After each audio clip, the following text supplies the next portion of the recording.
Olá, seja bem-vindo ao Giro. Eu sou o Fernando Andrade e esse é o podcast em que você fica muito bem informado em cerca de 5 minutos. Então vamos para o Giro.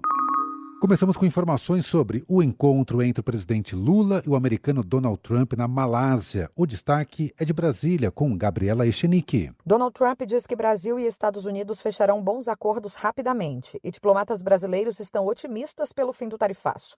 Lula disse que a reunião com Trump foi ótima e que não há motivos para desavença. Ele também pediu o fim das sanções aos ministros do STF e se colocou como mediador no conflito com a Venezuela.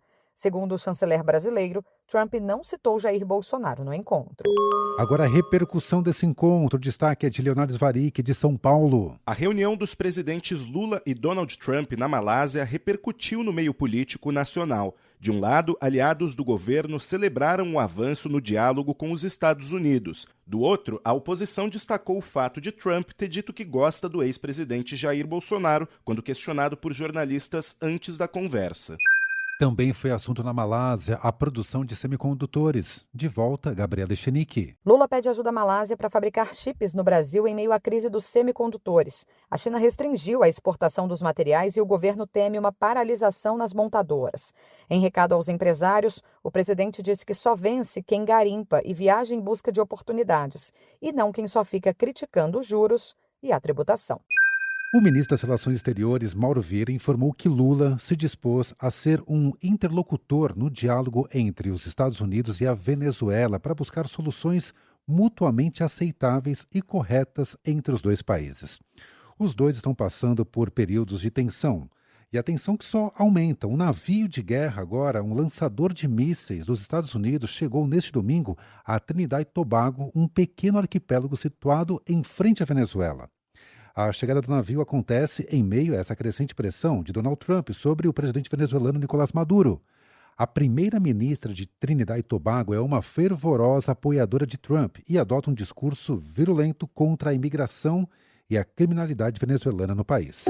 Igor Cardim, de Brasília, fala sobre os últimos recursos do julgamento que condenou o ex-presidente Jair Bolsonaro. As defesas de Bolsonaro e dos outros 7 condenados pela trama golpista correm contra o tempo para apresentar os últimos recursos ao STF. Os embargos de declaração servem apenas para apontar falhas formais na decisão, mas podem adiar o início do cumprimento das penas. Especialistas avaliam que o Supremo deve rejeitar os pedidos, abrindo caminho para o trânsito em julgado ainda neste ano. Enquanto isso, no Congresso, avança a pressão pelo projeto da anistia. Vamos agora a Belo Horizonte. O brasileiro que foi deportado dos Estados Unidos e estava desaparecido foi encontrado. Raquel Romanha. Foi encontrado nesse domingo o brasileiro deportado que estava desaparecido após chegar ao Brasil em um voo dos Estados Unidos. Segundo a família, após desembarcar no aeroporto de Confins na última quarta-feira, o homem foi internado em uma UPA de Belo Horizonte com sinais de surto psicótico. Porém, horas depois, ele fugiu. O Ministério de Direitos Humanos e Cidadania chegou a acionar a Polícia Civil de Minas Gerais e comunicou o caso ao Ministério Público, Defensoria Pública e à Procuradoria Federal dos Direitos do Cidadão. Uma pausa e a gente já volta com o Giro. 2 homens foram presos suspeitos de participarem do roubo de 8 joias no Museu do Louvre, em Paris, após uma semana. O Ministério Público informou que um dos suspeitos foi detido no aeroporto Charles de Gaulle quando se preparava para embarcar em um voo para o exterior. Já o segundo foi preso pouco depois na capital francesa, segundo o jornal Le Parisien. A dupla está sob custódia, sendo investigada por furto organizado e conspiração criminosa. A Rússia testou um novo míssil movido à energia nuclear que o presidente Vladimir Putin chamou de arma invencível. O míssil viajou 14 mil quilômetros e ficou no ar por cerca de 15 horas quando foi testado na última terça-feira. Putin disse ainda que o governo precisa entender quais são as infraestruturas necessárias para concluir a implementação do míssil e como a arma deve ser classificada.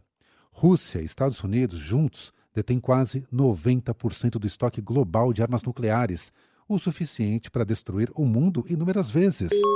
O tenista brasileiro João Fonseca conquistou o título do ATP 500 da Basileia, na Suíça. O jovem de 19 anos venceu por 2-0 na final o espanhol Alejandro Fokina. número 18 do mundo. Foi a maior conquista da carreira do brasileiro até agora. Com o título, João Fonseca irá aparecer entre os 30 melhores tenistas do ranking mundial.